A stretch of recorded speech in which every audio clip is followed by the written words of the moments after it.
বাজারে গিয়ে দেখি সবার কাছেই প্রায় মিষ্টি আমড়া। এই আমড়া দেখে সেই মা ঠাকুমার হাতের মিষ্টি আমড়ার আচারের কথা মনে পড়ে গেল। তাই 1 কিলো মিষ্টি আমড়া নিয়ে নিলাম।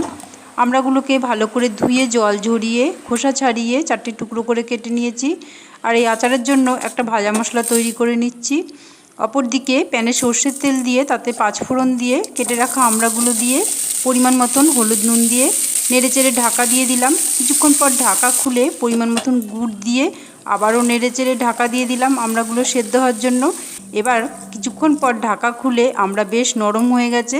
এবার আচারটা ভালো থাকার জন্য 1 চামচ ভিনিগার দিয়ে দিলাম। আর আচারটা বেশ মিষ্টি মিষ্টি হয়ে গেছে, সেই জন্য টক ফ্লেভার করার জন্য 2টো তেঁতুল ছিঁড়ে ছিঁড়ে দিয়ে দিলাম। এবার ভেজে রাখা মশলাটা গুঁড়ো করে নিয়েছি, সেই মশলা আচারের ওপর ছড়িয়ে দিয়ে নেড়েচেড়ে নামিয়ে নিলাম। হয়ে গেল আমড়ার মিষ্টি টক ঝাল আচার।